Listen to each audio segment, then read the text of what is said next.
I've never been willing to give this talk because it's personal. It's about my life, but it was pointed out that I am the authority on my life. And I divide my life into two parts: pre-accident and post-traumatic gifted. I was a very ordinary, in fact, even one could say mediocre, 16-year-old boy growing up in suburban Salt Lake City, Utah, the oldest of four. My parents owned a small candy manufacturing business. I was at best a C student. That's actually being a bit generous. But it was a time in which the country was fascinated with the space race and rocketry. The Soviets were far ahead of us with Sputnik, with the first man in space, with much larger and more capable rockets.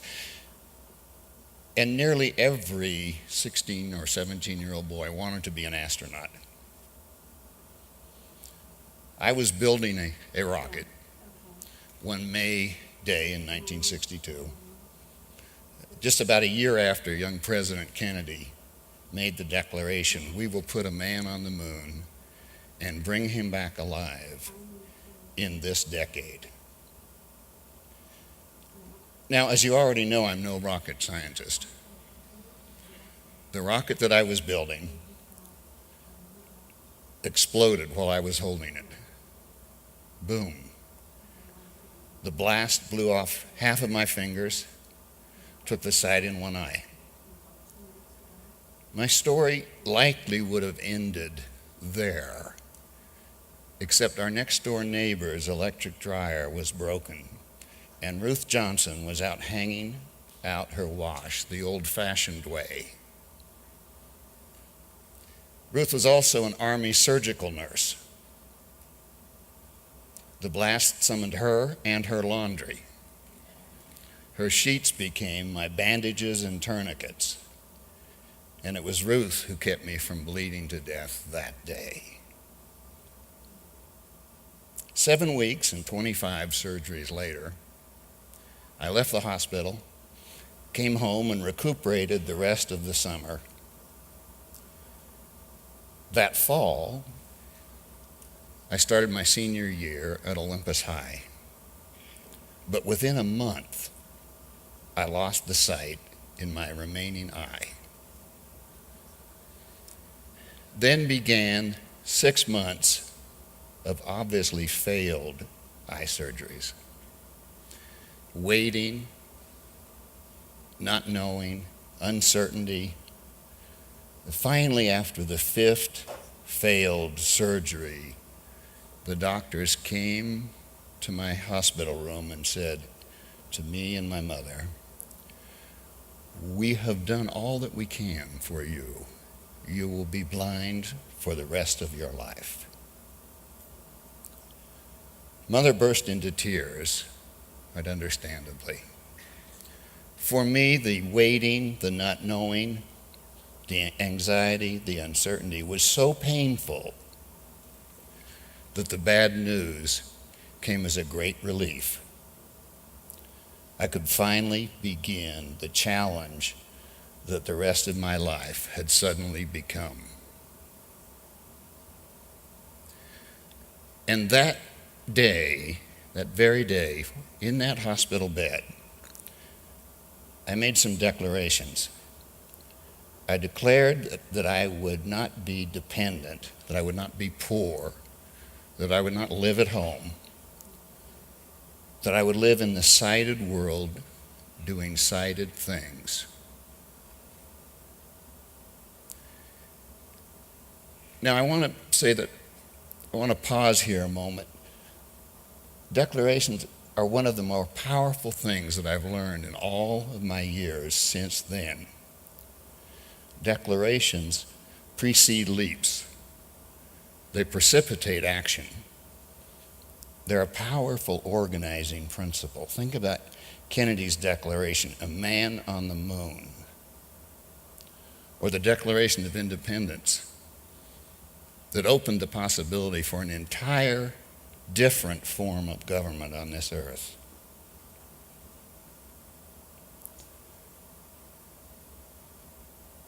One of the actions that those declarations produced, again that very same day, was I applied to Guide Dogs for the Blind, a school in California. And a short time after that, I graduated from there with the first of 8 guide dogs, a German Shepherd named Minka. That fall, I started the University of Utah. 4 years later, I graduated first in my class. Now, 4 years, that's how short it used to take.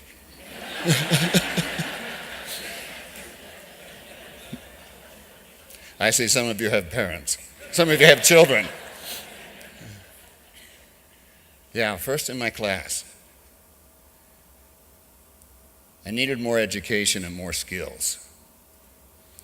I wanted the new hot degree, which was a Master in Business Administration, and I applied to Harvard and Stanford, both of whom said no. No one who was blind could manage a program as difficult as ours. I don't know how they knew that, because they had never admitted anyone who was blind.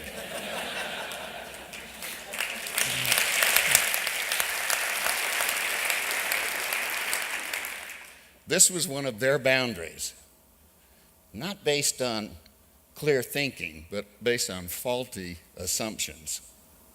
I went back and met with the Dean of Admissions at the Wharton School in Philadelphia, told him about Harvard and Stanford, and he said, I don't know if you can handle this program or not, but you're admitted. We'll find out when you get here. If you can't, you'll leave. Do we have the slide for the boats? One of the things I learned on this long journey from scarcity to abundance was an insight I had when I was visiting a yacht basin. And I saw all these beautiful boats, very expensive, very empty. And I realized there's no shortage of money, just a shortage of the skill for knowing how to make money. And I determined I was going to acquire that skill. So I finished Wharton in 2 years, this time 5th in my class. Mother wanted to know who were the other 4. Some people are hard to satisfy. And I started to think that Stanford may be right. I had 50 interviews and no offers. Finally, a tiny firm in Philadelphia named Cook & Beeler, a money management firm, interviewed me to become a security analyst. And I talked to them about why I thought I would be a good security analyst. And I said, I think it'd be important to be able to distinguish assessments from assertions, facts from opinions, to have insights, and most of all, to have metrics. Because if you can't measure something, you can't manage it. They made me an offer, and it was such a great offer, I accepted it at once. It was also my only offer.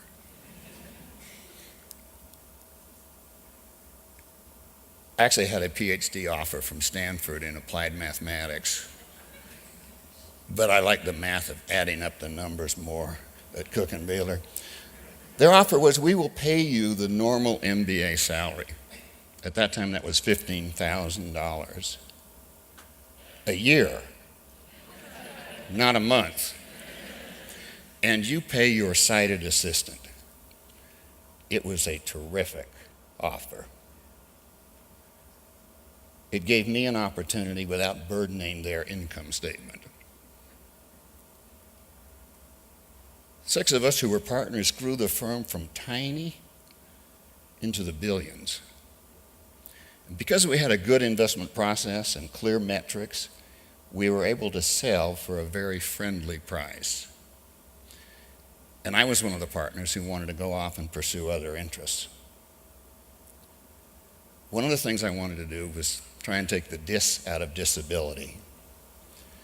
Senator Bob Dole appointed me to be one of the 8 commissioners on the U.S. Commission on Civil Rights, a Washington policy position, but fortunately only part-time. I went there thinking I could change the policies that make life difficult for our poor and disabled. I was so wrong. In fact, the legislation was expanded to cover even more people and imposing even higher costs on those employers who do dare hire the disabled. This is one of the reasons why the unemployment rate for the seriously disabled is now higher than it was before the law was passed. You're also very reluctant to hire someone if it's very difficult to fire them. I discovered the incredible importance of policy. Policy matters, incentives matter, offers are far more valuable than requests, but I could not change policy from inside. I resigned. And what I wanted to do next was something at which I could win. And I had a great opportunity that came to me. Steve Maxwell had been my fitness trainer for over a decade. He's a jiu-jitsu fighter. And I finally agreed to just try jiu-jitsu once. It turns out he was right. I did love it, and still do. It's like 3-dimensional chess, but physical. It favors the strategically inclined over the merely strong or large. It's like judo, but rougher. You start standing up like judo, but the first point is to take your opponent to the mat with a throw or a takedown. Then the fight continues often on the mat, especially the way I have adapted. What I discovered was being blind was not the big problem, as long as I didn't let go of my opponent. The big problem was not being able to make grips. With jiu-jitsu, you fight with your hands, your arms, your legs, and your feet. You fight for joint locks and choke holds so that your opponent either submits or becomes unconscious.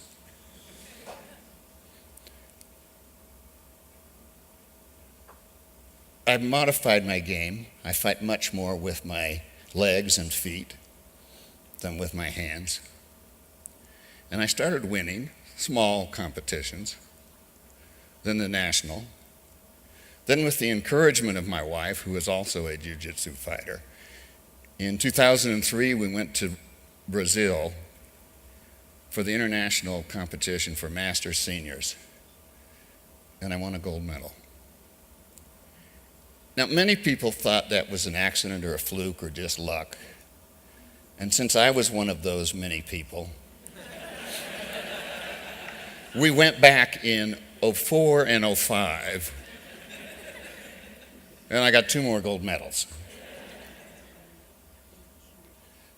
Then I retired. It only could be downhill from here. I don't compete anymore, but I train twice a week. And I still love it. I teach once in a while, but not often. What I learned from jiu-jitsu applies to all other parts of my life, and to yours too.